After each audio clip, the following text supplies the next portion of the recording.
The first thing I saw was the steam rising off the blacktop. It rolled across my pasture like smoke from a fire, thick and greasy, carrying the smell of hot asphalt all the way to my porch. I had been gone for less than 4 hours, just long enough to drive into town for a doctor's appointment, pick up a bag of feed, and stop by the pharmacy for my blood pressure pills. When I turned onto my gravel lane, I expected the same quiet view I had come home to for most of my adult life.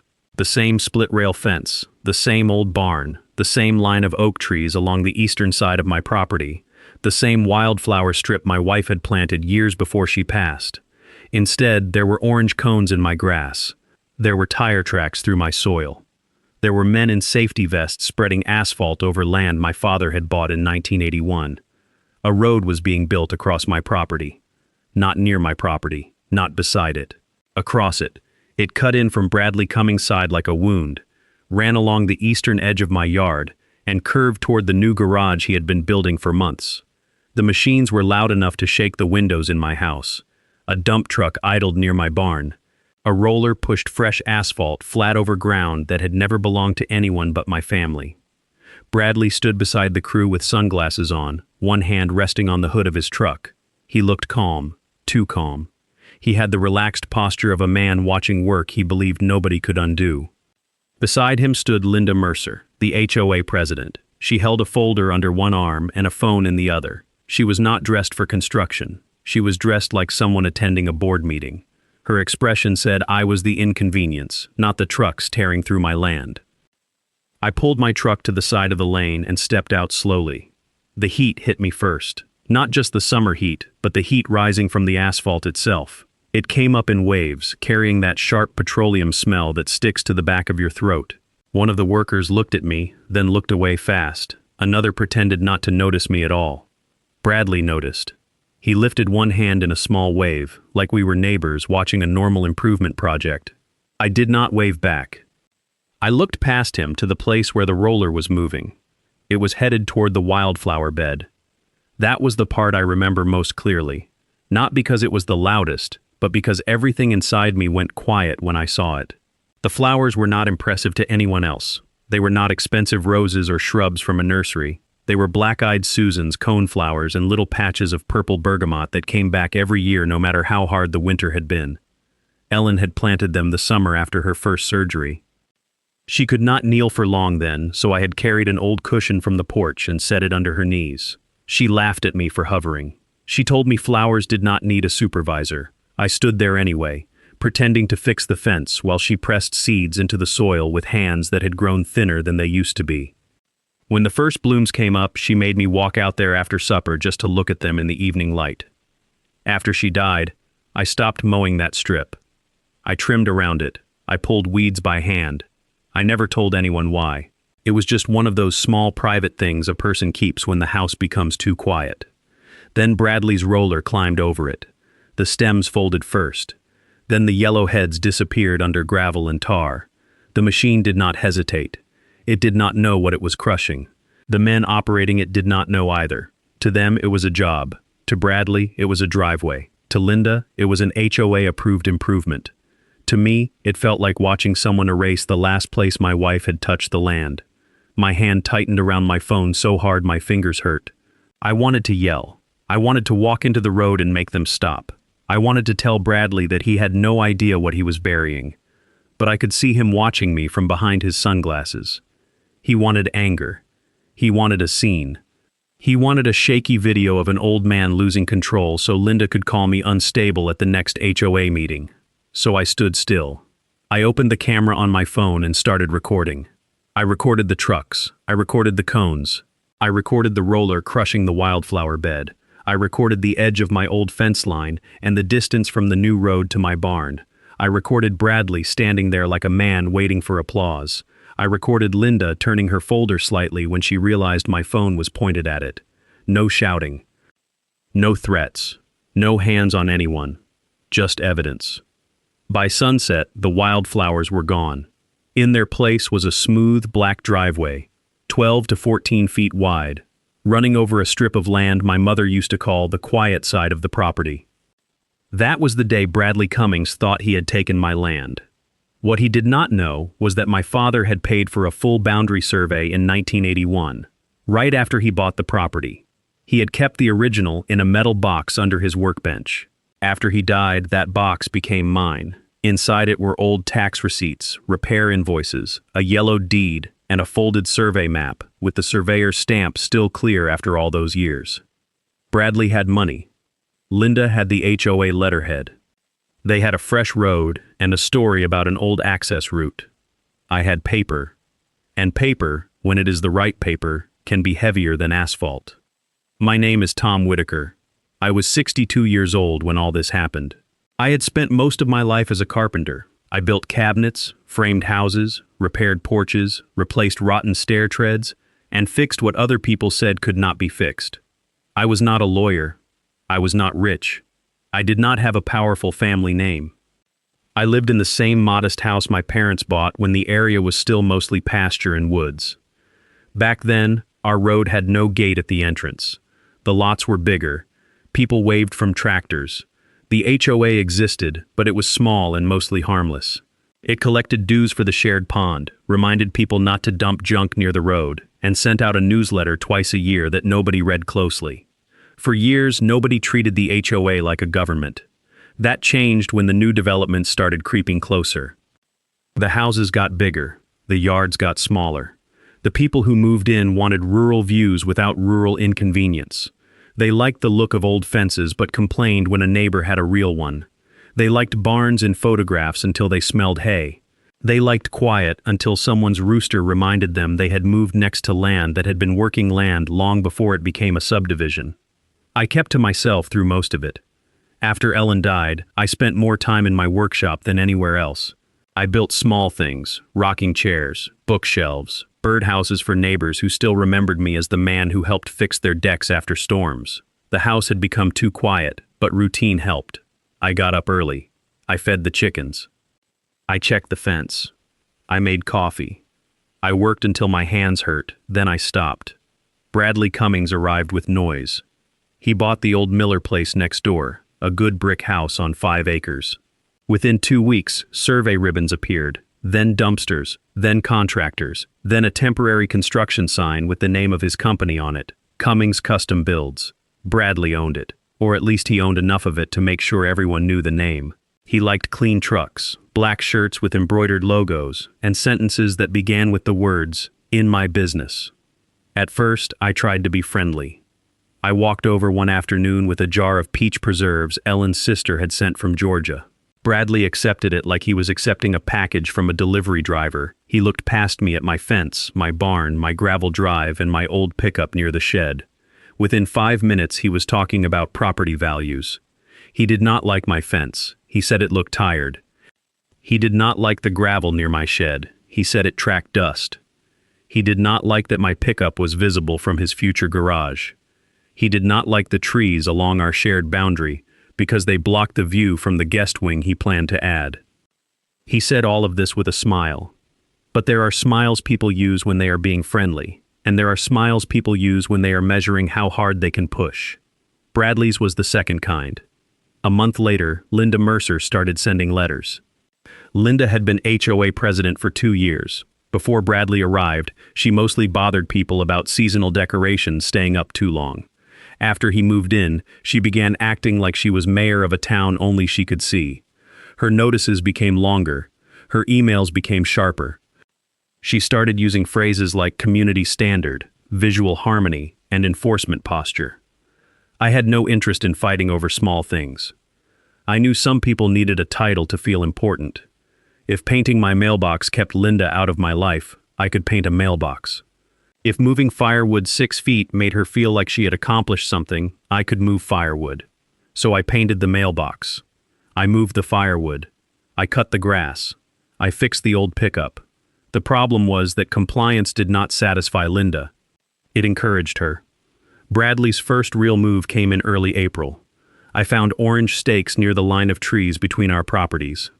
They were not on his side.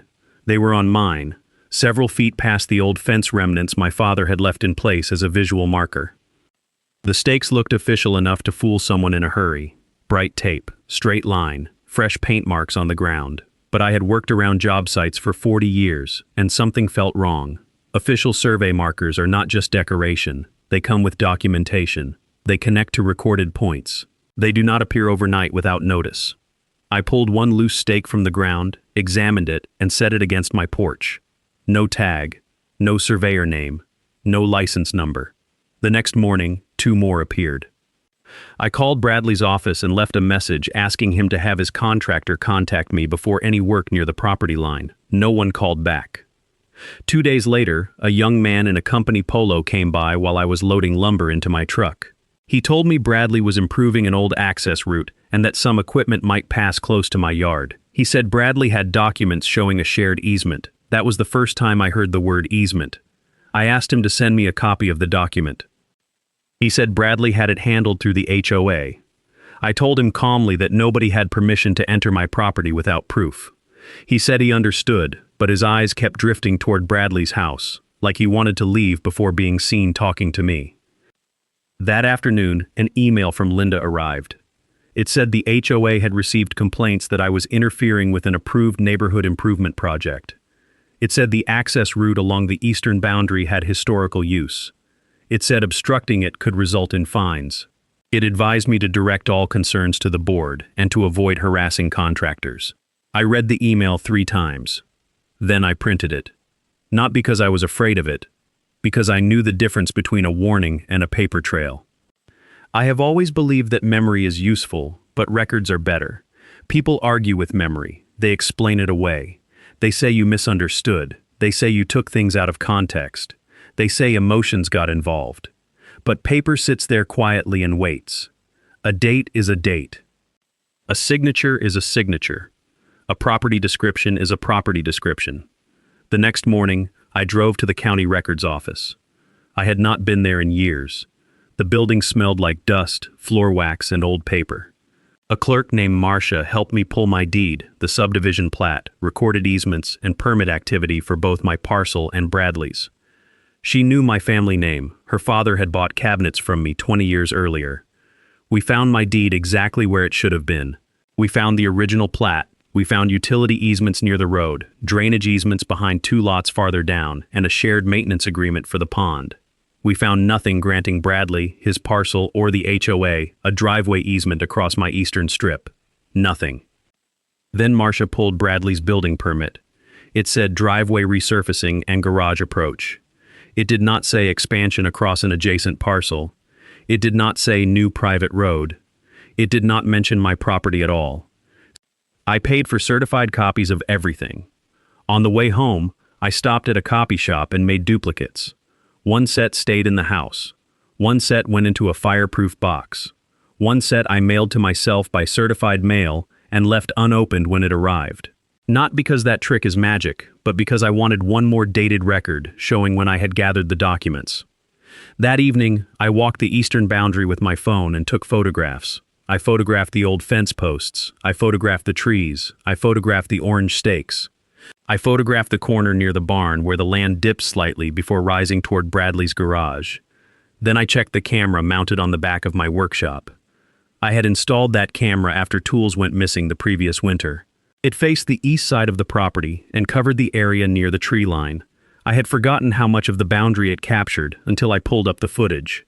At first, the camera did not show anything dramatic. No one crept across my yard with a shovel. No one looked over his shoulder like a thief in a movie. That was what made it worse. The footage showed Bradley meeting a subcontractor near the tree line at 6:18 in the morning, before the rest of the crew arrived. Linda's white SUV pulled in 10 minutes later and parked on the shoulder. She never stepped onto my grass. She was too careful for that.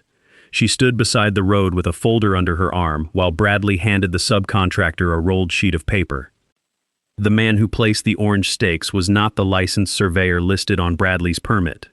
I did not know that yet, but Daniel Price would confirm it later. He was a site prep worker using a copy of an old HOA drawing, not a recorded survey. The stakes were not official boundary markers. They were construction guides dressed up to look authoritative. That was the trick. Bradley did not need to move a legal monument with his own hands. He only needed to create enough confusion for one morning, long enough for asphalt to be poured. Once the road existed, he could argue about paperwork later. Asphalt was his real legal strategy. He believed a finished driveway would make everyone tired enough to let it stay. I saved the footage to an external drive. Then I saved it to a second drive. Then I uploaded a copy to cloud storage my nephew had set up for me after Ellen died, because he said I needed to stop keeping important things only in drawers. I did not confront Bradley. That was hard. Every part of me wanted to walk across the grass and ask him what kind of man turns another person's land into a construction problem. But wanting to do something and needing to do something are different. I had learned that from grief. I had learned it from carpentry too. Cut too soon, and the board is ruined. Measure twice, cut once. Sometimes measure 3 times if the material is expensive. Land is expensive. Truth is expensive. So I measured. I called a licensed surveyor named Daniel Price. He had been recommended by Marcia at the county office. Daniel was in his late 50s, quiet, thorough, and not impressed by neighborhood politics. When I showed him the deed and the 1981 survey, he nodded but did not make promises. He said he would locate the monuments, compare recorded documents, review the county filings, and give me his findings in writing. That was all I wanted. Bradley did not wait for Daniel. 3 days before the scheduled survey, the asphalt trucks arrived. They started early, just after 6 in the morning. The sound woke me before my alarm did. By the time I got boots on and stepped outside, the first layer of gravel had already been spread. The crew had moved fast, too fast for people who believed there was no dispute. I called the sheriff's non-emergency line and reported that contractors were trespassing and building on my land. A deputy arrived 20 minutes later. Bradley greeted him before I could even reach the road. He had a folder ready. Linda had arrived by then too, standing just close enough to look official and just far enough away to say she was only observing. I watched as Bradley showed the deputy a photocopied map. It looked old, but not old in a natural way. It looked like someone had made a new paper look tired. There was a dark access strip running along my eastern boundary, labeled in small blurred text. The line was just convincing enough for someone who did not spend his life looking at property descriptions. The deputy listened. He walked the area. He looked at Bradley's map. He looked at the deed copies I had brought outside. Then he said the phrase, "People in property disputes hear too often." It was a civil matter. He would not stop the work. But he did write a report. He noted that I objected. He noted that there was a boundary dispute. He noted that contractors were continuing despite my objection. He gave me the report number. I thanked him. Bradley looked disappointed that I did not lose my temper. Linda looked satisfied that the machines kept moving. The crew finished before noon. By then, the road was no longer a plan, a threat, or an argument. It was a finished black strip across my land. Bradley had a private driveway to his new garage. Linda had her approved improvement. I had tire tracks in my soil, a buried wildflower bed, and a sheriff's report stating I had objected before the asphalt cooled. That afternoon, Linda sent another HOA email. It said I had created an unnecessary disturbance by involving law enforcement. It said the board had confirmed the access route was valid. It said further interference would result in enforcement action. 2 days later, a formal violation arrived by certified mail. The HOA fined me $3,500 for obstruction of an HOA-approved access route and harassment of contractors. It warned that continued non-compliance could lead to additional penalties, legal fees, and a lien against my property.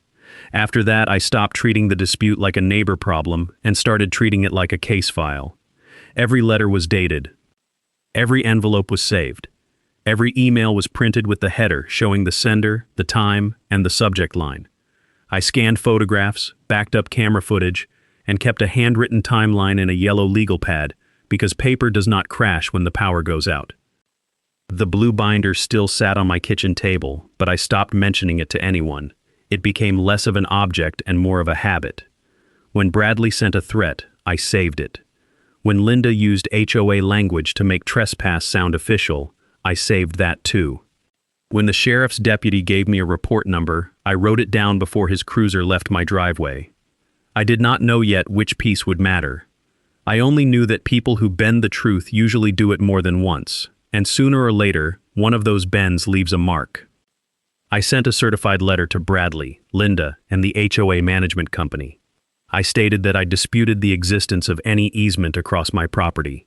I stated that no recorded document supported the driveway. I demanded that they provide proof of any legal right to enter or improve my land.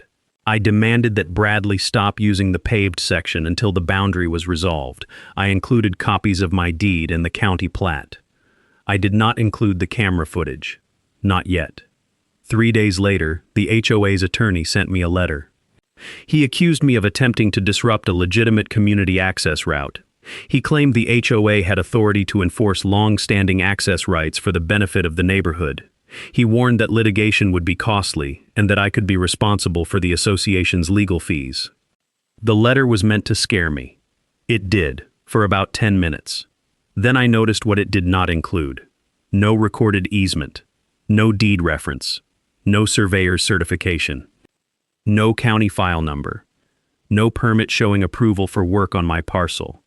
Just pressure. Pressure is not proof. Daniel Price came out the following Monday. He spent nearly 5 hours on the property. He used equipment I did not pretend to understand, checked corners, searched for monuments, compared the ground to the legal descriptions, and took notes without saying much. Bradley came outside twice and watched from his side. Linda drove by once and slowed down. Daniel did not argue with either of them. He barely looked up. A week later, he called and asked me to come to his office. His report was clean, plain, and devastating. The new asphalt driveway crossed my property line by 14.3 feet at its widest point. It ran inside my parcel for approximately 178 feet. The total encroachment was not small. It was not a rounding error. It was not a misunderstanding caused by a crooked fence. It was a substantial paved improvement placed on land owned by me. Daniel also found something important about the orange stakes. They did not correspond to any recorded boundary markers. They matched the access line shown on Bradley's copied HOA drawing, not the legal boundary shown in the deed or plat. In simple terms, the construction crew had followed a private drawing instead of a recorded survey. When Daniel finished explaining, he slid the signed survey across the desk. I remember placing my hand on it before picking it up, as if I needed to feel its weight. For several weeks, Bradley had acted like the asphalt made the truth irrelevant. Daniel's survey proved the opposite. The asphalt had turned his bad claim into a measurable mistake. I sent the survey to Bradley, the HOA, the management company, and the HOA attorney. I renewed my demand that Bradley stop using the encroaching driveway and restore the land. I gave them 10 business days to respond. Bradley responded by installing a sign. Private drive. No trespassing. He put it at the entrance to the new asphalt, on the part that crossed my land. That was the first time I laughed. Not because it was funny, because it was so arrogant that it became useful. I took photographs from multiple angles. I printed them with timestamps. I added them to the growing record. Then Linda scheduled an emergency HOA meeting. The notice said the board would discuss ongoing obstruction by a homeowner regarding a community access issue. It did not mention my name, but everyone knew. Neighbors called me before the meeting. Some were curious, some were sympathetic. A few believed whatever Linda had told them. I did not try to convince anyone over the phone. I told them the same thing each time. The county records and survey would speak for themselves.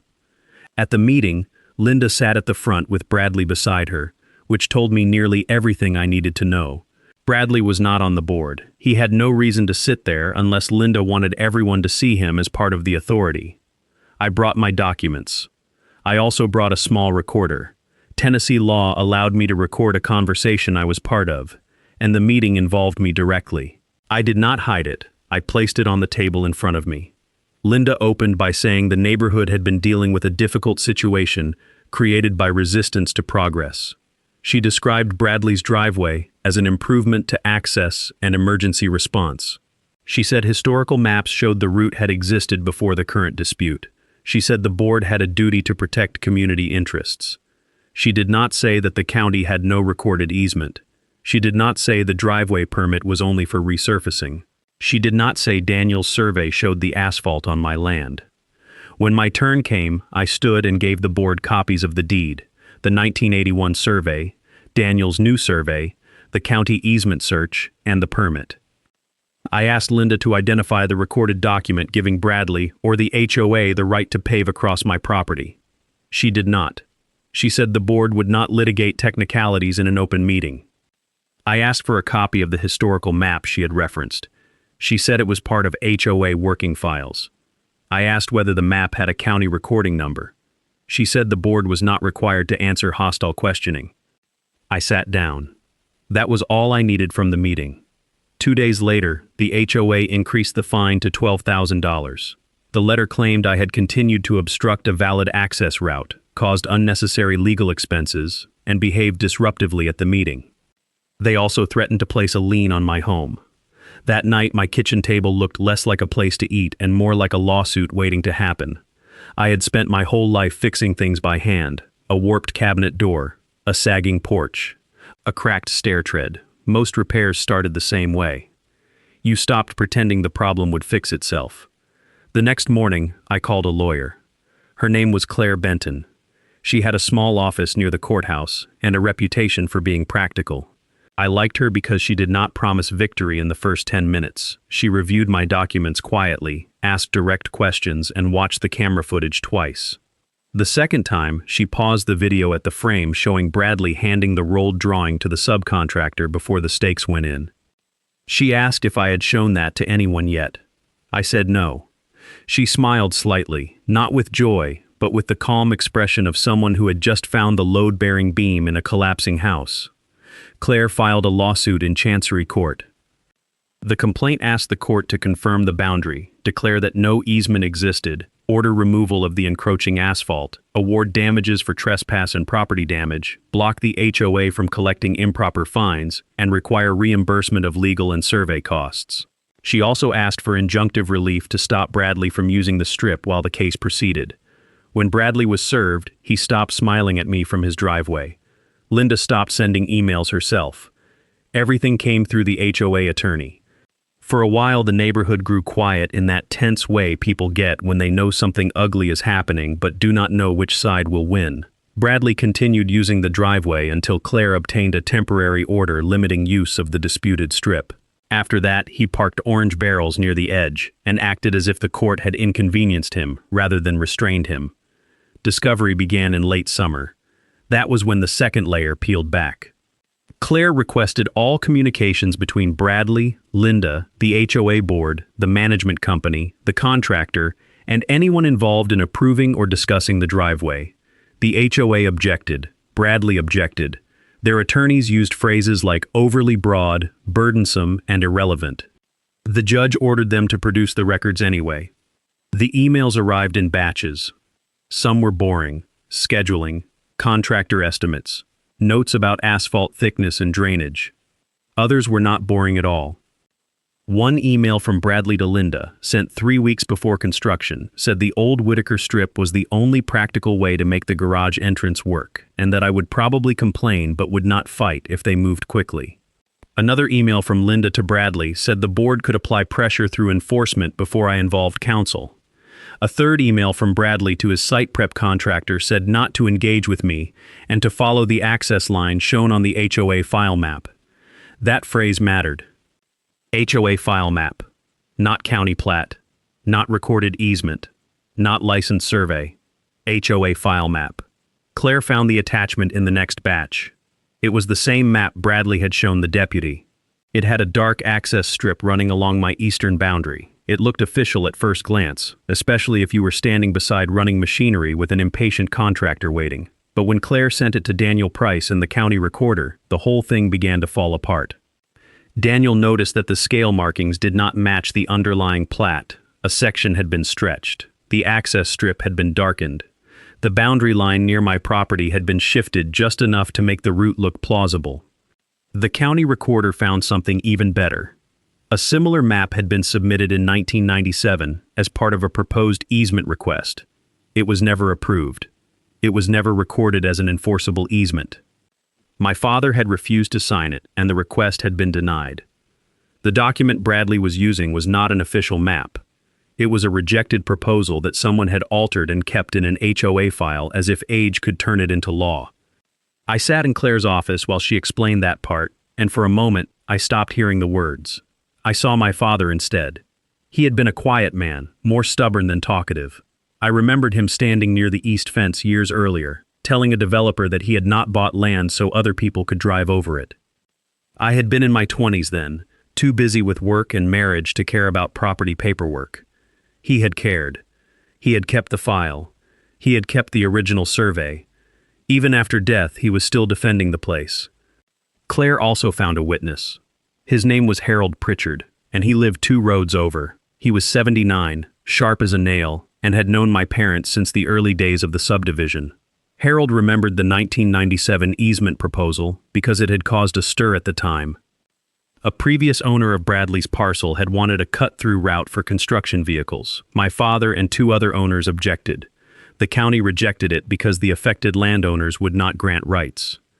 Harold remembered my father saying he would never allow a driveway near my mother's garden.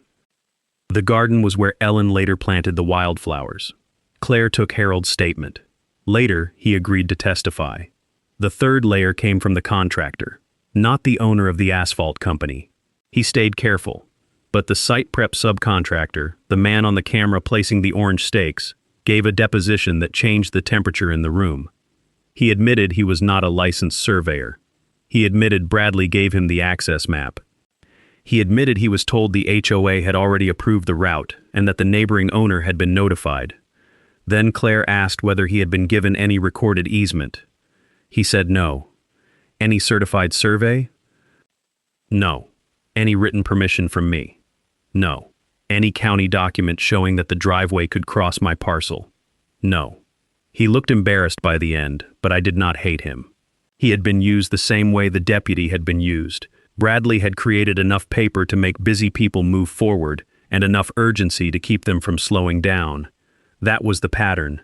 Move fast. Sound official. Let confusion become concrete. By then, Bradley's confidence had changed into something harder and less steady. He avoided looking at me. Linda took what the board called a temporary leave of absence. The HOA attorney tried to settle. Their first offer was insulting. They proposed that I grant Bradley an easement in exchange for waiving the fines against me. Claire read it aloud, then looked at me.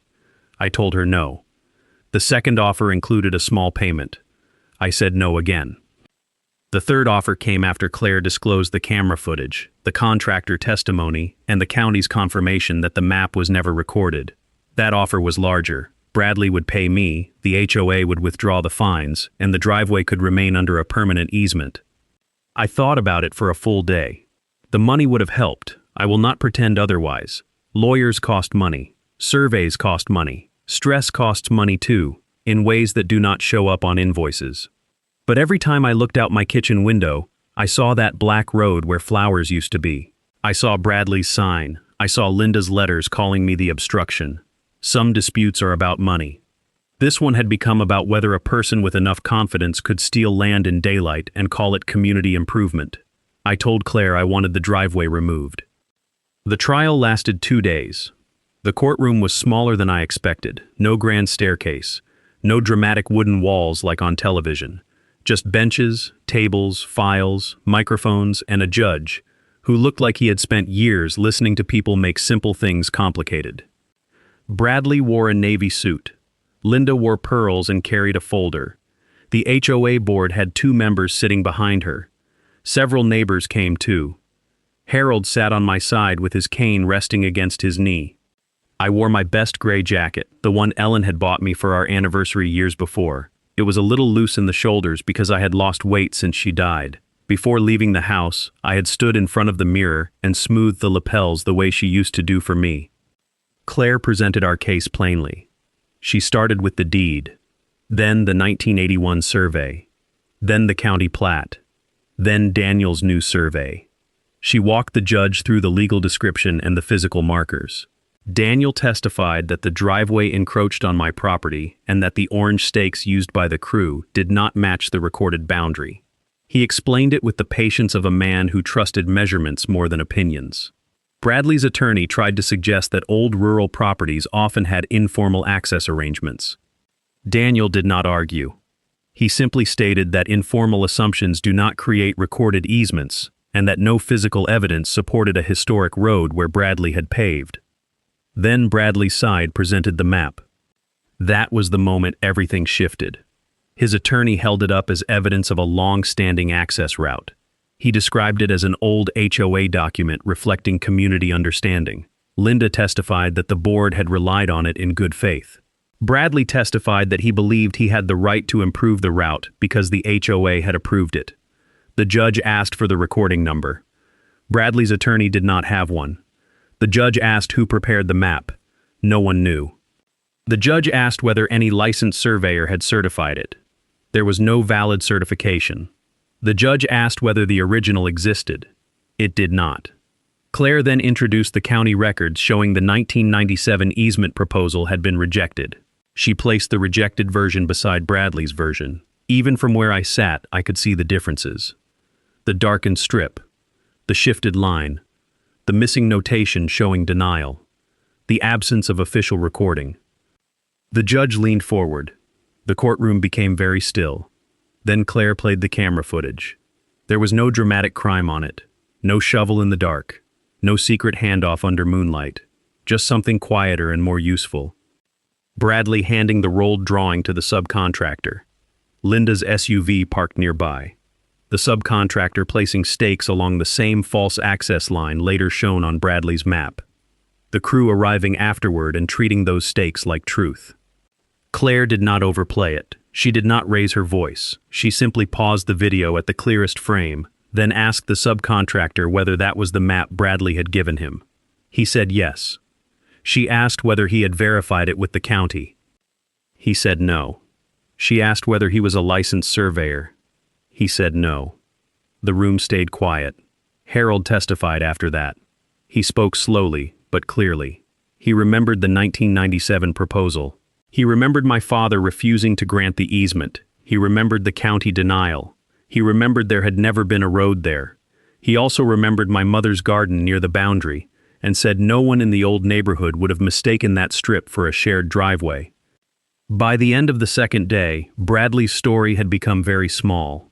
It had started as an access route. Then it became a historical understanding.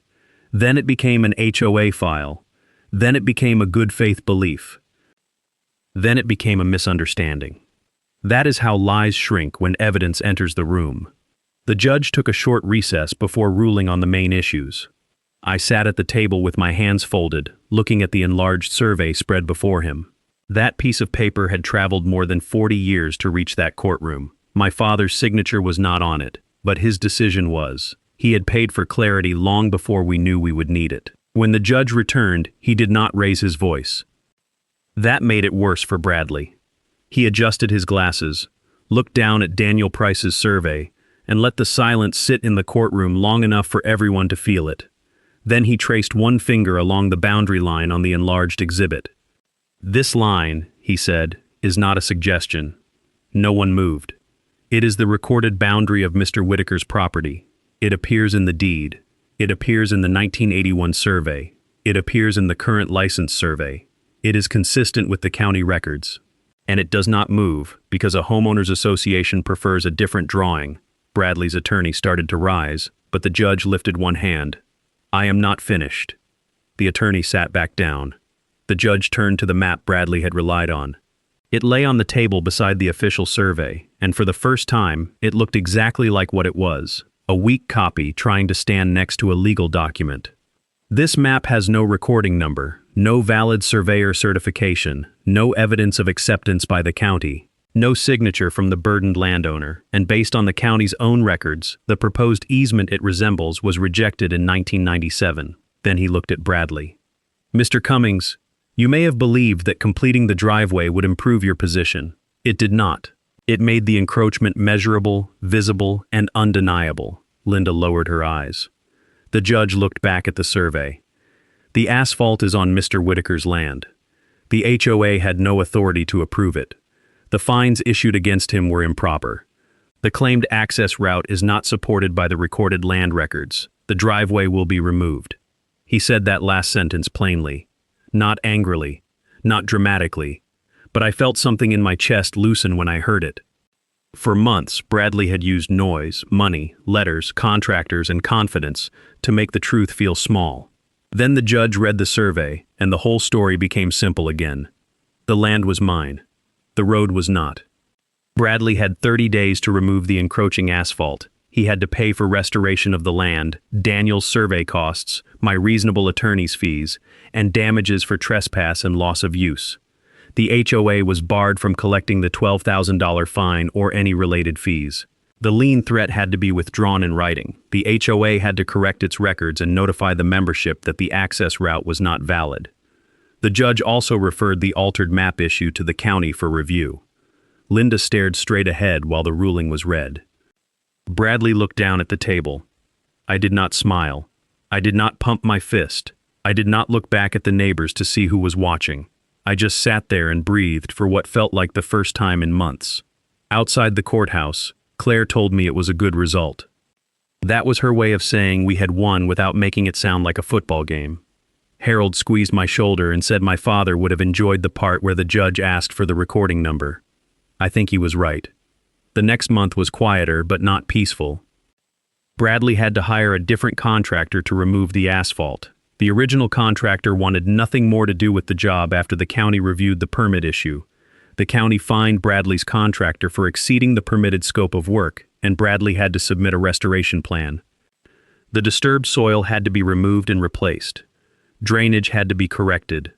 The land had to be graded back to match the surrounding area. Watching the asphalt come up was strange. The same kind of machines that had covered my land now peeled the blacktop away in broken chunks. They loaded it into trucks piece by piece. Underneath, the soil looked compacted and tired. There were no flowers, no grass, no sign of what had been there before except the shape of absence. I stood by my porch with a cup of coffee while they worked. Bradley did not come outside. Linda resigned from the HOA 2 weeks after the ruling. At first, the board's announcement said she was stepping down for personal reasons. Then the court documents circulated through the neighborhood, and people began asking questions at the next meeting. The emails became public enough that pretending was pointless. A new board was elected before Christmas. Their first act was to rescind every open fine against me. Their second was to adopt a rule requiring a current license survey before approving any project within 20 feet of a property line. Their third was to send me a formal apology. The letter was stiff, but it was an apology. Bradley listed his house the following spring. The real estate photos were careful. They showed the stone entrance, the garage, the kitchen, the patio, and the view away from my property. They did not show the bare strip of restored soil where his private driveway had been. I had spent months defending something that should never have been threatened. I had spent money I would rather have kept. I had lost sleep. I had learned more about easements, plats, HOA authority, and civil procedure than any retired carpenter ever wants to know. But I had kept my land. That mattered. In April, I went to the garden center and bought packets of black-eyed Susans, coneflowers, and wild bergamot. Ellen had always mixed flowers by instinct. I had to read the labels. I raked the restored strip myself, slowly, because my back is not what it used to be. I worked compost into the soil. I marked the edge with small stones from the creek bed. Then I scattered the seeds where the asphalt had been. For a while, it looked like nothing. That is how repair starts. Bare dirt. Quiet mornings. No applause. Then green shoots appeared. By midsummer, the eastern strip had color again. Not exactly like before, because nothing returns exactly as it was. But close enough that when the wind moved through the flowers, I could stand on the porch and remember Ellen without seeing Bradley's road in my mind. Neighbors stopped by more after that. Some apologized for believing Linda. Some admitted they had stayed quiet because they did not want trouble. I understood that. Fear makes quiet people out of many decent folks. But a few said the case had changed how they looked at the HOA. They started reading letters more carefully. They asked for records. They attended meetings. They stopped assuming that a confident person with a title must be telling the truth. That may have been the best outcome beyond getting my land back. Bradley had counted on speed. Linda had counted on authority. The HOA attorney had counted on fear. They all assumed I would react emotionally, miss a deadline, lose a paper, or accept a bad settlement because the pressure became too much. They forgot that ordinary people can be methodical. They forgot that being polite is not the same as being weak. They forgot that land records exist for a reason. I still have the full file from that case. It sits on the shelf in my workshop, between a box of old hinges and a stack of sandpaper. I do not open it often. I do not need to. But I keep it because it reminds me of something important. When someone tries to take what is yours, the first response does not have to be rage. It can be a photograph, a certified letter, a county record, a survey, a saved email, a witness, a calm note written with the date and time at the top. The law is not perfect. It moves slowly. It can be expensive. It can wear a person down. But when you bring it the truth in a form it can read, it can still do what angry words cannot. Bradley paved over my land because he thought asphalt would make his lie permanent. Then the judge read the survey. And just like that, the road he built to prove he owned my property became the evidence that proved he never did.